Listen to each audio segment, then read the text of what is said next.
युयुत्सु महाभारत के पात्रों में से एक तथा हस्तिनापुर नरेश धृतराष्ट्र का होनहार पुत्र था। वह महाभारत का एक उज्ज्वल और तेजस्वी योद्धा था। युयुत्सु महाभारत में इसलिए भी विशेष है क्योंकि महाभारत युद्ध आरंभ होने से पूर्व धर्मराज युधिष्ठिर के आह्वान पर उसने कौरवों की सेना का साथ छोड़कर पांडव सेना में मिलने और उन्हीं की ओर से युद्ध का निर्णय लिया। अब हम आपको बताएंगे कि युयुत्सु धृतराष्ट्र का पुत्र कैसे हुआ। जब गंधारी गर्भ के समय धृतराष्ट्र की सेवा आदि कार्य करने में असमर्थ हो गई थी, अतः उनकी सेवा के लिए एक दासी रखी गई। धृतराष्ट्र के सहवास से उस दासी का युयुत्सु नामक एक पुत्र हुआ। जिस प्रकार दासी से उत्पन्न होने पर भी विदुर को राजकुमारों का सा सम्मान दिया गया था, उसी प्रकार युयुत्सु को भी राजकुमारों जैसा सम्मान और अधिकार प्राप्त थे, क्योंकि वह धृतराष्ट्र का पुत्र था। राजकुमारों की तरह ही युयुत्सु की भी शिक्षा दीक्षा हुई और वह काफी योग्य सिद्ध हुआ। वह एक धर्मात्मा था, इसलिए दुर्योधन की अनुचित चेष्टाओं को बिल्कुल पसंद नहीं करता था और उनका विरोध भी करता था।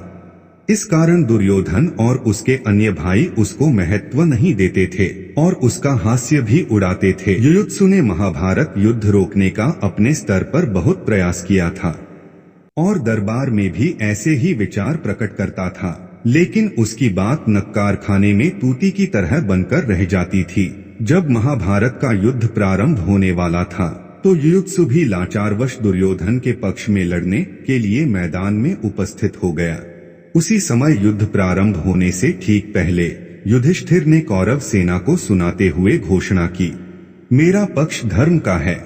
जो धर्म के लिए लड़ना चाहते हैं वे अभी भी मेरे पक्ष में आ सकते हैं, मैं उसका स्वागत करूंगा। इस घोषणा को सुनकर केवल युयुत्सु कौरव पक्ष से निकलकर आया और पांडव के पक्ष में शामिल हो गया। युधिष्ठिर ने गले लगाकर उसका स्वागत किया। कौरवों ने उसको बनियामहिला का बेटा और कायर कहकर अपमानित किया, लेकिन उसने अपना निर्णय नहीं बदला।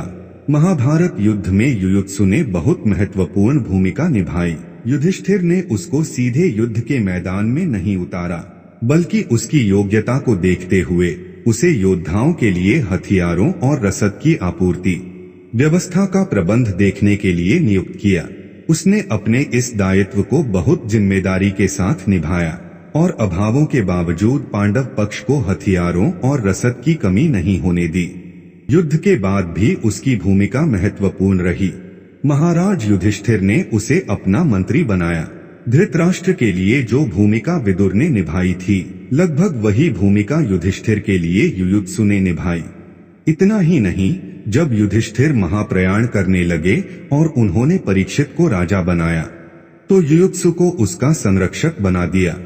युयुत्सु ने इस दायित्व को भी अपने जीवन के अंतिम क्षण तक पूरी निष्ठा और समर्पण के साथ निभाया। दोस्तों, हमारी कहानी कैसी लगी कमेंट करके जरूर बताएं और हमारे चैनल को सब्सक्राइब जरूर करें और लाइक भी करें।